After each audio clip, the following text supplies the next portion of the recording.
Student, स्वागत है आपका आपके अपने YouTube channel Salman Khan biology and chemistry में। और आज हम केमिस्ट्री में ऑर्गेनिक केमिस्ट्री स्टार्ट करने जा रहे हैं। अगर हम बात करें केमिस्ट्री की, तो इनऑर्गेनिक केमिस्ट्री में थ्योरी कोई प्रॉब्लम नहीं होती। फिजिकल केमिस्ट्री में बच्चा न्यूमेरिकल भी कर लेता है, लेकिन ऑर्गेनिक केमिस्ट्री में सबसे मुश्किल होता है रिएक्शंस को याद करना। और सबसे पहली बात, रिएक्शंस में याद जब हम करते हैं तो हमें यही पता नहीं चलता कि रिएक्शन को हमें कहाँ से शुरू करना है और कहाँ पर खत्म करना है। तो ऑर्गेनिक केमिस्ट्री जो है वो बच्चों के लिए सबसे बड़ी मुसीबत है। तो हम line wise A to Z सारा प्रोसीजर लेके चलेंगे, स्टार्टिंग से A to Z तक काम होगा। तो 10th चैप्टर हम स्टार्ट कर रहे हैं, जिसका नाम है हैलोजन डेरिवेटिव यानी कि हैलोजन व्युत्पन्न। अगर हम आरबीएससी की बात करें तो उसमें तो हैलोजन व्युत्पन्न नाम दिया गया है, लेकिन अगर हम एनसीईआरटी की बुक की बात करें तो उसका नाम है हेलो एल्केन और हेलो एरीन। ज्यादा दोनों में डिफरेंस नहीं है, लगभग सेम ही है मेथड हमारा दोनों के अंदर। तो अब हम स्टार्ट करते हैं सबसे पहले इंट्रोडक्शन से। So what is halo alkane? Halo alkane क्या होता है? तो हेलो एल्केन में सबसे पहले अपने बात करते हैं हेलो का क्या मतलब होता है। हेलो का मतलब यहाँ होता है भाई हैलोजन। और हैलोजन कौन कौन से होते हैं? हैलोजन होते हैं फ्लोरीन, क्लोरीन, ब्रोमीन, आयोडीन, ये हमारे हैलोजन कहलाते हैं। अब एल्केन का क्या मतलब है? एल्केन के बारे में तो सबको पता ही है कि कार्बन जो है उसमें सारे बॉन्ड अगर सिंगल होंगे तो वो हमारा एल्केन होगा।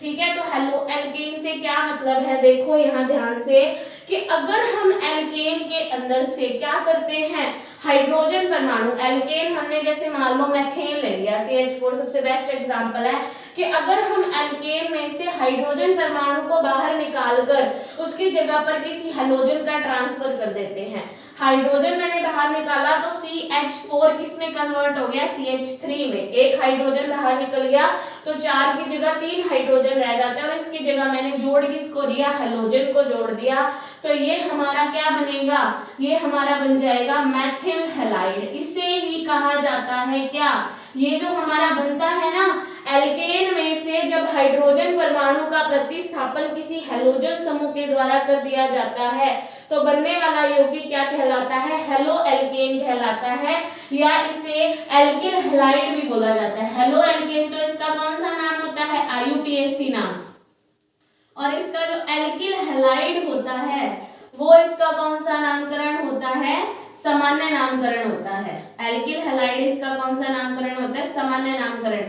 तो हमें दोनों ही नामकरण आने चाहिए, हमें IUPAC नामकरण भी आना चाहिए और हमें सामान्य नामकरण भी आने चाहिए। तो ये हमारा मेथिल हैलाइड है, या इसे हम क्या बोल सकते हैं? हेलोमेथेन भी बोल सकते हैं। अगर हम बात करें इसके सूत्र की, तो सबको पता है एल्केन का सामान्य सूत्र क्या होता है? CnH2n+2। CnH2n+2 क्या है? इसका हमारा एल्केन का सामान्य सूत्र होता है। लेकिन अगर हम क्या करें, यहाँ से हाइड्रोजन बाहर निकालेंगे और हैलोजन को हम इसकी जगह रखेंगे तो हाइड्रोजन बाहर निकालने पर 2n+2 की जगह कितने रह जाएंगे? एक हाइड्रोजन बाहर निकाल दिया तो 2n+1 बच गए हाइड्रोजन, और हमने हैलोजन लगा दिया तो हमारा ये फॉर्मूला बन गया CnH2n+1x। अब देखो बच्चों, होता क्या है कि पेपर के अंदर ना क्वेश्चन कैसे पूछा जाता है कि वो तुम्हें ऐसे फॉर्मूला दे देता है, एक यौगिक जिसका सूत्र C3H7Cl है, तो हमें पहचान करनी पड़ती है कि ये फॉर्मूला किसका है। अब देखो Cl दिया हुआ है तो ऑब्वियस सी बात है ये हमें पता चल जाएगा कि भाई हैलाइड है। बट हैलाइड एक नहीं होते, हैलाइड एक से ज्यादा टाइप के होते हैं। एल्किल हैलाइड भी होते हैं, एरिल हैलाइड भी होते हैं। ठीक है, तो इस फॉर्मूले को अगर हम ध्यान से देखें तो कार्बन जो है वो 3 है, हाइड्रोजन जो है वो क्या है? 3 का 2 गुना किया तो 3 का 2 गुना कितना हुआ? 6। 6 में 1 जोड़ा तो कितना आ गया? 7। इसका मतलब ये इस फॉर्मूले से मैच कर रहा है, इसका मतलब ये हमारा एल्किल हैलाइड का सामान्य सूत्र होगा। तो इस तरीके से हमें थोड़ा आइडिया लगाना होता है कि हमें किस चीज का फॉर्मूला दिया हुआ है। आप जितने भी ऑर्गेनिक कंपाउंड करोगे सबका आपको जनरल फॉर्मूला पता होना चाहिए कि इसका जनरल फॉर्मूला क्या होता है। तो एल्केन का तो जनरल फॉर्मूला क्या था? CnH2n+2 था। एक हाइड्रोजन हमने रिमूव किया तो 2n+2 की जगह कितने रह गए?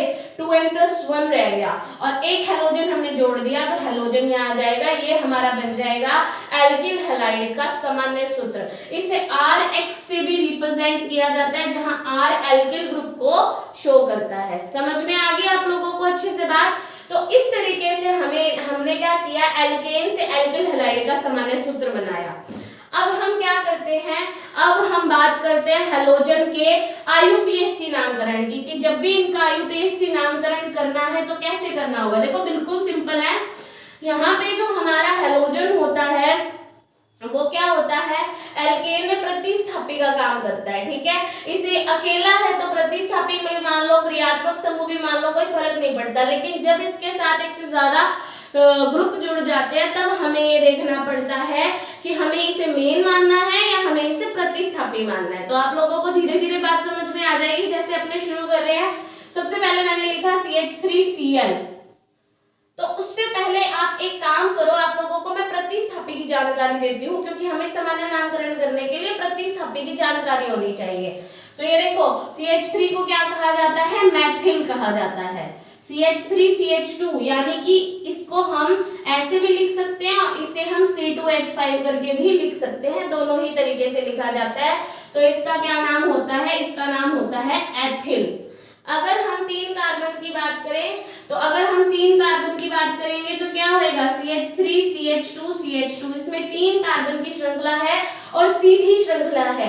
तो जब सीधी श्रृंखला होती है तो नाम बनता है नॉर्मल प्रोपिल। क्या नाम बनता है बच्चों, नॉर्मल प्रोपिल नाम बनता है। अगर हम दूसरे इसके अंदर बात करें तो दूसरा प्रतिस्थापी इसमें बनता है आइसो।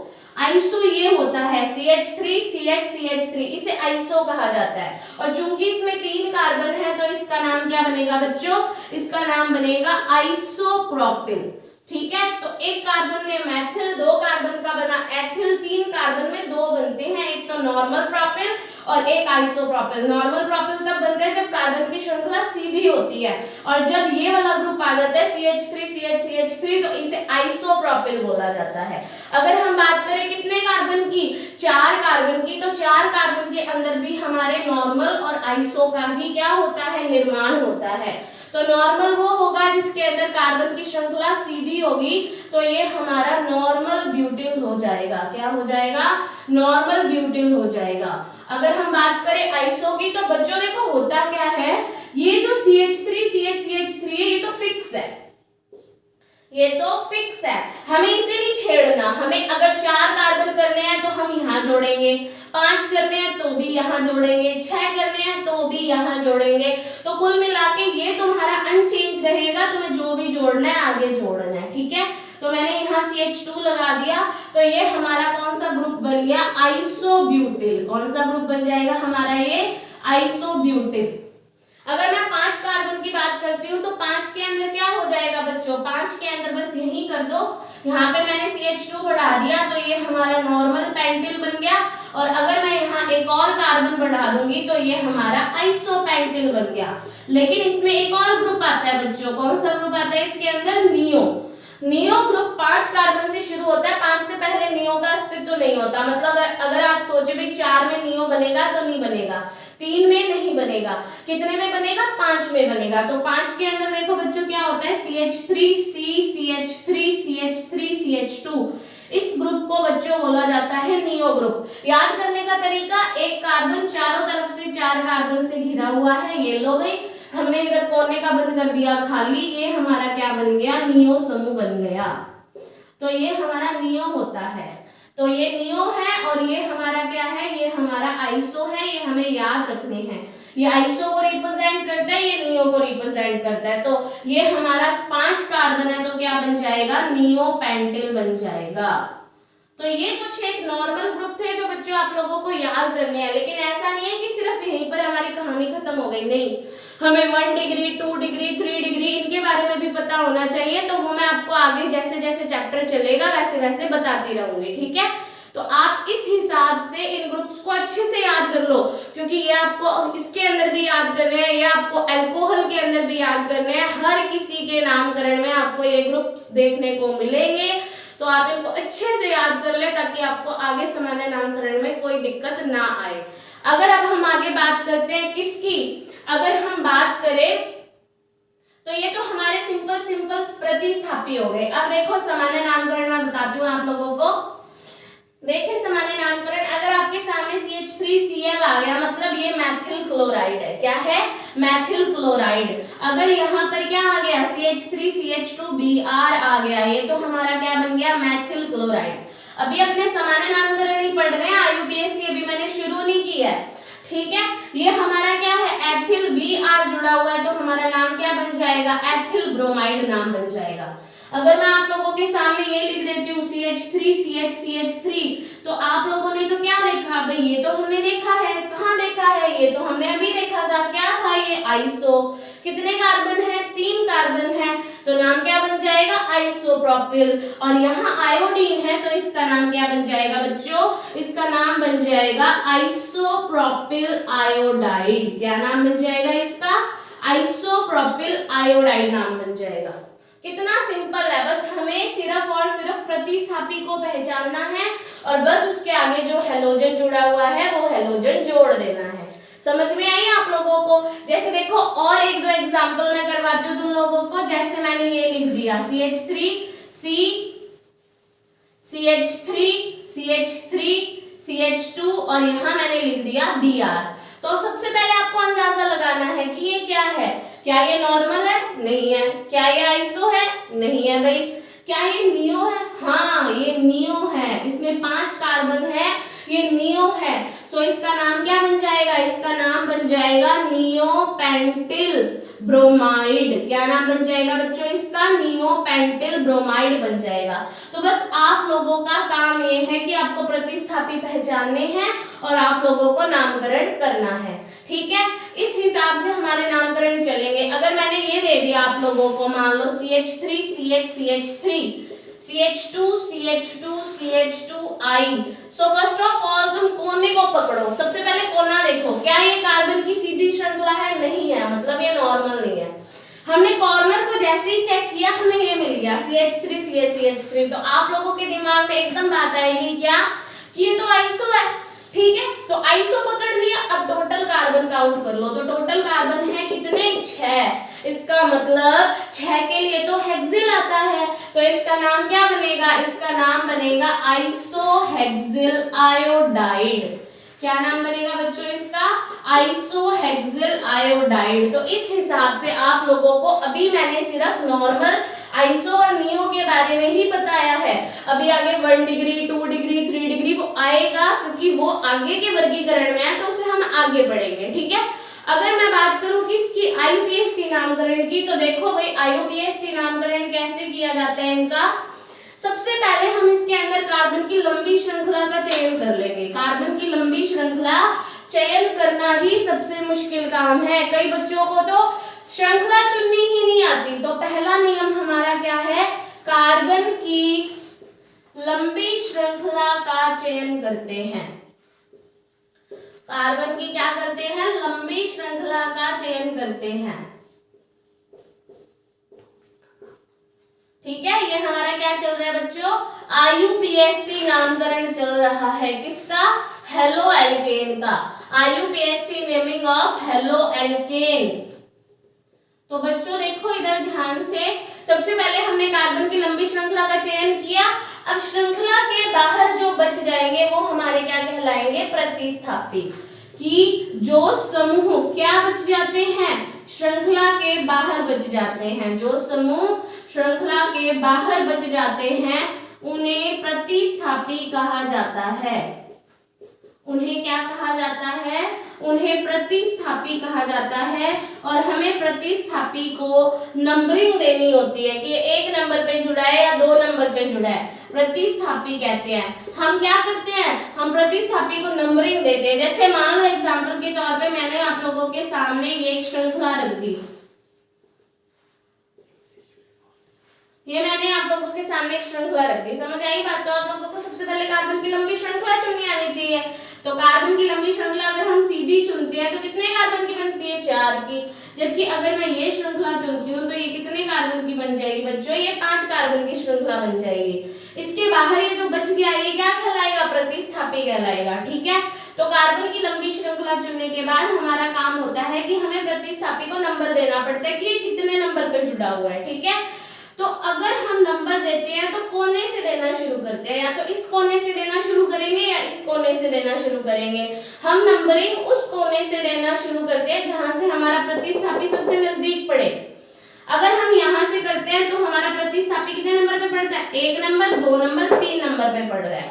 अगर हम इधर से करेंगे तो भी हमारा 1 नंबर, 2 नंबर, 3 नंबर पे पड़ रहा है, तो दोनों तरफ से हमारा प्रतिस्थापी समान नंबर पर पड़ता है। तो जहां मर्जी से दे दो, कोई प्रॉब्लम नहीं है।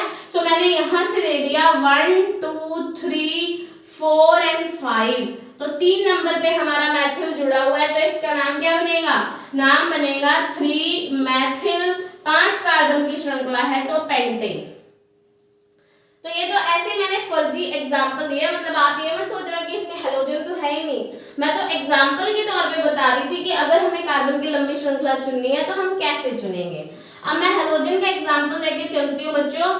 देखो तीसरा नियम हम क्या लिखेंगे कि नंबरिंग उस कॉर्नर से करते हैं, नंबरिंग कहां से करते हैं, उस कॉर्नर से करते हैं जहां से हमारा प्रतिस्थापी नजदीक पड़ता है, जहां से हमारा प्रतिस्थापी क्या पड़ता है, नजदीक पड़ता है।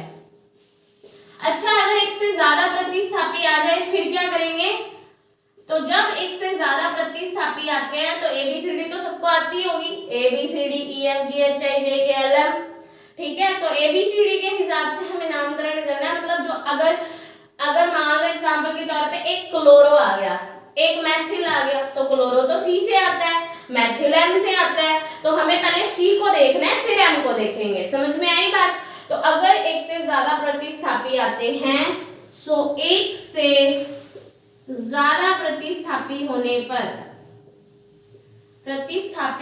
पर हमें नंबरिंग करते समय अल्फाबेट के हिसाब से चलना होता है। किसके, अल्फाबेट के अकॉर्डिंग चलना है। समझ में आ गया आप लोगों को। अब बस अपने एग्जाम्पल कर लेते हैं, इतने ही नियम है इसके अंदर, एक आधे दो आएंगे वो अपने आगे पढ़ लेंगे कि अकॉर्डिंग चलना है। सो नेक्स्ट देखो बच्चों, अब मैं तुम लोगों को एग्जाम्पल समझा देती हूँ। तो एग्जाम्पल देखेंगे इसके अंदर क्या होता है।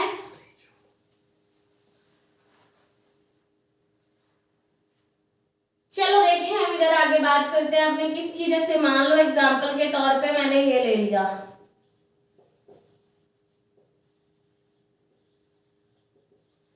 तो सबसे पहले हमने भाई कार्बन की लंबी श्रृंखला का चयन किया, हमारे सामने सीधी पड़ी हुई थी कार्बन की लंबी श्रृंखला, ये लो भाई चुन ली। अब हमारे दो प्रतिस्थापी हैं, एक तो हमारा बाहर बच गया ब्रोमो, एक बच गया क्लोरो। ब्रोमो बी से आता है, क्लोरो सी से आता है। अगर हम देखें इधर से अगर हम नंबरिंग करें तो ब्रोमो पड़ रहा है 3 नंबर पे, और अगर इधर से हम ब्रोमो को प्राथमिकता देंगे, ये बात ध्यान रखना, क्लोरो को हमें देखना ही नहीं है। क्लोरो को हमें तब तक नहीं देखना जब तक हम ब्रोमो से बातचीत नहीं कर लेते। तो हम ब्रोमो से बात कर रहे हैं, वो कहता है कि इधर से मैं 3 नंबर पे पढ़ रहा हूँ और इधर से मैं 4 नंबर पे पढ़ रहा हूँ, तो मैं तो इधर से नंबरिंग करवाऊंगा क्योंकि इधर से मैं 3 नंबर पे आ रहा हूँ, नजदीक हूँ। तो यहाँ से करते हैं 1 number, 2 number, 3 number, 4 number, 5 number और ये 6 नंबर। अगर ऐसा होता कि दोनों तरफ से ब्रोमो एक ही पोजीशन पे पड़ता, मान लो इधर से भी ब्रोमो 3 पे पड़ता और इधर से भी ब्रोमो 3 पे पड़ता, तब हम ब्रोमो को छोड़ देते। क्यों? क्योंकि ब्रोमो को दोनों तरफ से जब हम नंबरिंग देते हैं कोई फर्क नहीं पड़ रहा, इधर से भी 3 इधर से भी 3, तो ब्रोमो को ना देखकर फिर हम किसको देखते, फिर हम क्लोरो को देखते। समझ में आ गई होगी आप लोगों को बात। बट यहाँ हमारा इधर से 3 पे पड़ रहा है, इधर से 4 पे पड़ रहा है, तो हम ब्रोमो को देखते चलेंगे। सो हमारा नाम क्या बनेगा भाई, हमारा नाम बनेगा 3 नंबर पे ब्रोमो है, 2 नंबर पे क्लोरो है, 3 ब्रोमो 2 क्लोरो, 6 कार्बन है, तो आ जाएगा हेक्सेन। ठीक है। और एग्जाम्पल देख लो एक आधा, जैसे मान लो जिसमें आप लोगों को क्या है, एक से ज्यादा प्रतिस्थापी दे दिया मैंने।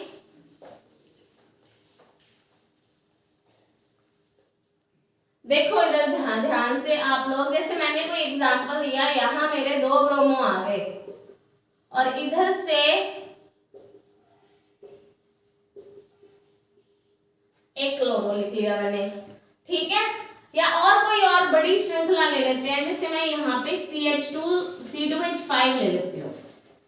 अच्छा एक चीज देखो बच्चों, अब होता क्या है, बच्चे कहाँ गड़बड़ करते हैं, बच्चे गड़बड़ यहाँ करते हैं कि जब उनको बोला जाता है ना कि कार्बन की लंबी श्रृंखला चुनो, तो वो सीधा चुन के बैठ जाते हैं, मतलब उनको आइडिया ही नहीं होता कि हमें करना क्या है। अरे देखो 1 2 3 4 5 6, बच्चे कहेंगे लो भी 6 कार्बन की श्रृंखला है, पर नहीं, इसमें और लंबी श्रृंखला है। कौन सी? अगर तुम यहाँ ध्यान से देखो तो मैंने यहाँ C2H5 लिखा हुआ है, मैंने 2 कार्बन को इकट्ठा लिख दिया, बट अगर मैं इसको रियल में खोल के लिखती तो C2H5 को CH2 CH3 भी तो लिख सकते हैं, तब तो तुम देख रहे हो कि श्रृंखला लंबी बन गई। तो कभी ऐसा आए तो अपने कॉर्नर के आसपास का पॉइंट चेक कर लेना कि इस टाइप से सिचुएशन अगर आए तो इसका मतलब नीचे की तरफ श्रृंखला ज्यादा लंबी है, हमें नीचे वाली चुननी है। तो देखो यहां से हमने क्या किया, ये ले लिया। अब हम नंबरिंग में प्रायिकता किसको देंगे, ऑब्वियस सी बात है भाई ब्रोमो को ही प्रायिकता देंगे हम, तो हमारा क्या बनेगा 1 2 3 4 5 6 एंड 7। यहाँ 2 नंबर देने हैं क्योंकि 2 कार्बन है तो 2 नंबर देने हैं। समझ में आ गई आप लोगों को बात। अब कई बच्चे ये सोचते हैं कि भाई 2 नंबर पे ब्रोमो है तो 2 बार बताने की जरूरत नहीं है, बच्चे क्या करते हैं 2 डाई ब्रोमो। ऐसा नहीं करना बच्चों, चाहे भले एक ही कार्बन पे 3 प्रतिस्थापी हो, एक जैसे हो, लेकिन हम लोगों को ये ध्यान रखना है कि हर एक की स्थिति हमें बतानी है। तो इसका नाम क्या बनेगा 2 डाई ब्रोमो। अगर 2 बार है तो 2 बार ही लिखो 2 डाई ब्रोमो। आगे क्या है 4 क्लोरो, फिर आगे क्या है 5 मैथिल। फिर कितने कार्बन की श्रृंखला है बच्चों, 7 कार्बन की श्रृंखला है, तो 7 के लिए तो भाई हेप्टेन आता है, तो ये हमारा नाम हो गया। चलो ये तो सिंपल एल्केन थे, कोई प्रॉब्लम नहीं। अब मैं तुम लोगों को एक एग्जांपल ऐसे देती हूँ जिसमें हमारा डबल बॉन्ड आ जाए। तो जिसमें हमारा डबल बॉन्ड आता है उसमें हमें हेलोजन को प्रायिकता ना देकर डबल बॉन्ड को प्रायिकता देनी होती है, इस बात का आप लोग ध्यान रखोगे। पहली बात, श्रृंखला वो चुननी है जिसमें डबल बॉन्ड शामिल हो ही हो, चाहे छोटी हो जाए श्रृंखला, ठीक है। कई बच्चे सोचते हैं कि श्रृंखला लंबी लेनी है, ऐसा कुछ नहीं होता। जब डबल बॉन्ड और ट्रिपल बॉन्ड आ जाते हैं तो हमें श्रृंखला वो चुननी पड़ती है जिसमें वो दोनों शामिल हो, चाहे श्रृंखला छोटी ही क्यों ना पड़ जाए। जैसे मैं तुम लोगों को एक एग्जांपल से बात करती हूँ, मैंने ये ले ली श्रृंखला, मैंने ये श्रृंखला ले ली, ठीक है। तो बच्चे सोचते हैं कि भाई कार्बन की लंबी श्रृंखला चुननी है, तो कार्बन की लंबी श्रृंखला भाई हम तो ये चुनेंगे, तो भाई ये चुनोगे तो तुम गलत हो। समझ में आ रही है क्या बात? हमें श्रृंखला वो चुननी है जिसके अंदर क्या है, डबल बॉन्ड शामिल होगा श्रृंखला में, चाहे वो श्रृंखला छोटी ही क्यों ना हो, ठीक है। तो अब देखो इधर ध्यान से, तुम लोगों को करना क्या है, तुम लोगों को ये जो तुमने श्रृंखला चुनी है वो तो भाई है गलत। तो हमें श्रृंखला कौन सी चुननी है, हमें श्रृंखला चुननी है भाई वो वाली जिसमें हमारा डबल बॉन्ड शामिल हो, मतलब हमें इस श्रृंखला का चुनाव करना पड़ेगा। फिर हम नंबरिंग वहां से करेंगे जहां से हमारा डबल बॉन्ड नजदीक पड़ेगा। समझ में आई बात? तो डबल बॉन्ड हमारा नजदीक पड़ रहा है भाई इधर से 1 नंबर, 2 नंबर, 3 नंबर, 4 नंबर और ये है भाई 5 नंबर। तो हमारा बन गया ये, हमने श्रृंखला भी चुन ली, नंबरिंग भी कर ली। सो फर्स्ट देखो 2 नंबर पे जुड़ा है एथिल, तो 2 एथिल, ठीक है। कितने कार्बन है हमारे, सबसे पहले देखो कई बच्चे ऐसे करते हैं कि 1 पेंटीन करके पहले स्थिति बता देते हैं, नो प्रॉब्लम एट ऑल, ठीक है। चाहो तो बताओ, कोई दिक्कत नहीं है, लेकिन मैं प्रेफर करूंगी कि तुम लोग ऐसे करो कि पहले तुम लोग ये बताओ कि कार्बन की श्रृंखला कितनी है। तो कितने कार्बन की श्रृंखला बच्चों, 5 कार्बन की, तो हमने लगा दिया पेंट।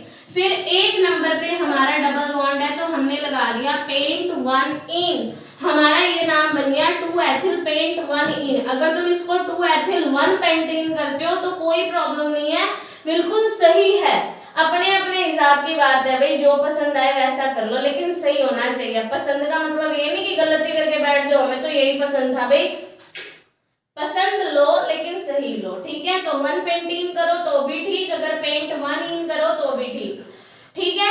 अब जैसे एक एग्जांपल और ले लो, ये तो वो था जिसमें हेलोजन था नहीं, अब मैं एक एग्जांपल ले रही हूँ जिसमें मैं हेलोजन लेके चलूंगी।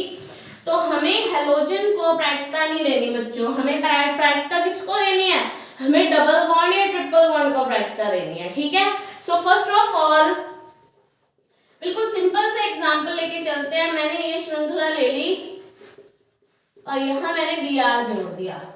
तो कई बच्चे सोचते हैं कि भाई हमें बी आर को प्रेफरेंस देनी है, नहीं, हमें बी आर को प्रेफरेंस नहीं देनी होती। बी आर यहाँ प्रतिस्थापी है, जबकि हमें प्रायिकता पहले किसको देनी होती है, क्रियात्मक समूह को। तो यहाँ डबल बॉन्ड आपका क्रियात्मक समूह का काम कर रहा है, तो हम सबसे पहले कार्बन की लंबी श्रृंखला चुनते हैं, फिर हम नंबरिंग वहां से करते हैं जहां से हमारा डबल बॉन्ड नजदीक पड़ेगा। तो हमारा तो भाई इधर से पड़ रहा है 1 2 3 4 और ये 5, ठीक है।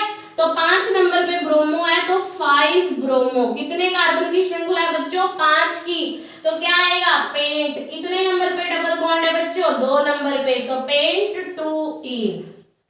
ये हमारा नाम बन गया 5 ब्रोमो पेंट 2 इन। अगर ऐसा हो कि दोनों तरफ से डबल बॉन्ड सेम पोजीशन पे पड़ जाए, फिर तब तुम सोच सकते हो, अगर तुम्हारा डबल बॉन्ड दोनों तरफ से, मान लो मैंने एग्जांपल ले लिया ये, अब हमारा डबल बॉन्ड दोनों तरफ से देखेंगे हम, यहां से भी हमारा 3 पे पड़ रहा है और यहां से भी हमारा 3 पे पड़ रहा है, तो हमें अब डबल बॉन्ड को प्रायिकता नहीं देनी बच्चों, अब हमें प्रायिकता प्रतिस्थापी को देनी होगी। तो प्रतिस्थापी मैंने एक तरफ तो देखो लिख दिया क्या Cl और एक तरफ मैंने लिख दिया Br। तो ठीक है भाई, ABCD में पहले कौन आता है, ऑब्वियस सी बात है B आता है, फिर C आता है। तो अब हम लोगों को प्रायिकता किसको देनी है पहले, अब हम डबल बॉन्ड को प्रायिकता तो दे नहीं रहे, क्योंकि इधर से भी 3 इधर से भी 3, तेरा तो कोई काम नहीं है बेटा, क्योंकि तेरे साथ दोनों तरफ से करवाओ, कोई भेदभाव नहीं हो रहा। हमें फिर किसको देखना है, बी और सी को देखना है। तो बी और सी में फर्स्ट ऑफ ऑल बी आएगा, देन सी आएगा, तो हमारा नंबर इधर से जाएगा 1 2 3 4 5 और 6। तो हमारा नाम क्या बनेगा, 2 ब्रोमो। कितने क्लोरो है भाई, 5 नंबर पे क्लोरो है, तो ठीक है भाई 5 क्लोरो कर दो। कितने कार्बन की श्रृंखला है बच्चों, 6 कार्बन की श्रृंखला है, तो क्या नाम बनेगा, हेक्स बनेगा। और क्या बनेगा, 3 नंबर पे इन जुड़ा हुआ है, तो 3 इन आ जाएगा। समझ में आई बात। तो इस हिसाब से हमें नामकरण करने होते हैं। अच्छा एक चीज देखो, ये तो बिल्कुल सिंपल है, अगर कोई साइक्लो की स्ट्रक्चर आ जाए, मतलब साइक्लो का मतलब अगर कोई वलय आ जाए, तब हम क्या करेंगे, ये तो कार्बन की चेन सीधी थी, मैंने ये लिख दिया बच्चों, मैंने यहां लिख दिया, मैंने बोला इसका नाम बताओ, तो इसका नाम बताते वक्त भाई डबल बॉन्ड को हमें प्रायिकता देनी है, ऑब्वियस सी बात है।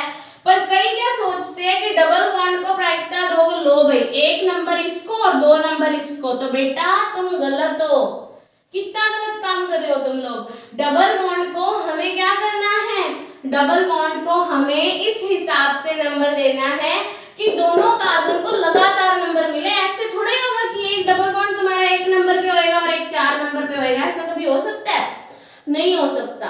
तो हमें तुम लोगों को क्या करना है, हमें दोनों डबल बॉन्ड के कार्बन को लगातार नंबर देने हैं। पहले तो इन्हें लगातार नंबर मिलना चाहिए, फिर इसे नजदीकी नंबर भी मिलना चाहिए। तो हमने क्या किया, देखो दोनों तरफ से करके बताती हूँ। अपने क्या, अपने में टाइम ही टाइम है, ठीक है, अपने को क्लियर करनी है बात, ठीक है। तो अब देखो इधर ध्यान से क्या किया मैंने, तो भाई यहाँ बी आर ये 2 बार लिख दिया मैंने। अब मैं तुम्हें दोनों तरफ से करके बताती हूँ। पहले मैंने इधर से घुमाव चलाया, ऐसे ऐसे, फिर मैं इधर से घूमूंगी, दोनों तरफ से घूम लेते हैं अपने। तो इधर 1 नंबर 2 नंबर 3 नंबर, ठीक है। तो 3 नंबर पे ब्रोमो आ रहा है इधर से और लगातार नंबर भी मिल रहा है। देखो बच्चों, अब मैं इधर से दूंगी 1 नंबर 2 नंबर 3 नंबर 4 नंबर, इधर से घूम के गए तो ब्रोमो तीसरे नंबर पे मिल गया, जबकि इधर से घूम के गए तो ब्रोमो 4 नंबर पे मिला। तो इधर से तो दूर पड़ गया ना, इतना दूर नहीं जाना, हमें नजदीक रहना है। हमें क्या करना है, हमें हेलोजन को नजदीकी नंबर देना है। तो हमारा ये सही माना जाएगा और ये गलत माना जाएगा। आई होप आप लोगों को समझ में आ गया होगा। तो ये तो हमारा गलत था, तो गलत है तो रखना क्यों है भाई, अपना सही काम करते हैं, ठीक है। तो अपने को इधर से चलना है, क्या आएगा 3 ब्रोमो, 4 कार्बन कार्बन की वलय है, 1 2 3 4, 4 कार्बन की वलय है, तो इसका नाम बनेगा साइक्लोब्यूटीन। अब कई सोचते हैं कि यहाँ ब्यूट 1 इन करो ना भाई बेटा, ऐसे नहीं करना भाई, ये 1 नंबर पे है। हमने क्या किया, हमने तो महत्व ही इसको दिया, हमने तो नंबर ही वहां से देना शुरू किया जहां से डबल बॉन्ड था, तो इसीलिए हमें यहाँ मन लगाने की लोड़ नहीं है, जरूरत नहीं है, ठीक है। तो यहाँ हमें सीधा ब्यूटीन करना है, तो ये हमारा नाम बन गया 3-ब्रोमोसाइक्लोब्यूटीन। एक एग्जाम्पल और ले लेते हैं, बस फिर खत्म करते हैं कहानी। आज के लिए इतना बहुत है, इतना ज्यादा पढ़ के भी क्या करोगे तुम लोग, ठीक है। तो देखो इधर अपन ने क्या किया, यहाँ मैंने ले लिया आई, ले लिया मैंने आयोडो ले लिया, तो मैंने यहाँ पे रख दिया, ठीक है, यहाँ पे रख दो, मान लो एग्जाम्पल के तौर पे यहाँ रख दिया मैंने डबल बॉन्ड। तो अब तुम्हें नंबरिंग कैसे करनी है, तुम्हें नंबरिंग ऐसे करनी है कि तुम्हारा डबल बॉन्ड भी नजदीक पड़े और तुम्हारा प्रतिस्थापी भी नजदीक पड़े। तो इधर से करते हो तो 1 नंबर और 2 नंबर, 2 नंबर पे पड़ रहा है, जबकि तुम क्या देखते हो भाई, हम इसको 1 नंबर भी तो दे सकते हैं।